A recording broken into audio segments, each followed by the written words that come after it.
মন মেজাজ দিছে নষ্ট করে। সে যদি তারা যদি আটকায়া দেয় তাহলে তো সে করবে না রে ভাই। আজকে শাহরিন আক্তার সুমি আপু উনি যে সাহসটা দেখাইছেন, দেখেন বরবাদ সিনেমার শুটিং কিন্তু কখন হয় জানেন? যখন দেশে আন্দোলন গন্ডগোল হয়েছে এবং দেশের সরকার পতন হয়েছে, তারপরে কিন্তু বরবাদ সিনেমার শুটিং হয়েছে। তখন কিন্তু কোনো চলচ্চিত্র শুটিং হয় না, সবাই কিন্তু বয়া রয়েছে, কোনো প্রডিউসারও কিন্তু টাকা ইনভেস্ট করে না। সেই জায়গায় আমাদের শাহরিন আক্তার সুমি আপু মানে একটা সাহস নিয়ে চ্যালেঞ্জ নিয়ে কাপড়ের সাথে ভালোর সাথে সত্যের সাথে জয় কইরা একটা ভালো সিনেমা বানাইছে এবং সেই সিনেমা আমাদের জন্য উপহার দিছে। এই সিনেমাটার পিছনে যে পরিমাণ টাকা খরচ করছে, এই টাকাটা যদি তিনি একটা বাড়ি করতেন বা 3-4টা গাড়ি কিনতেন, তাহলে কিন্তু তার আজকে বড় একটা বিজনেস হয়ে যেত, বড় লেভেলে যাইতে পারতো তিনি।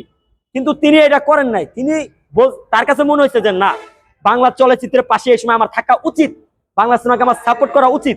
সেই কারণে তিনি সাহস করে এত বড় একটা রিস্ক নিয়ে বরবাদের মতো একটা বিগ ক্যানভাসের সিনেমা মানে শুটিং শেষ করে সিনেমাটা রিলিজ দিছে।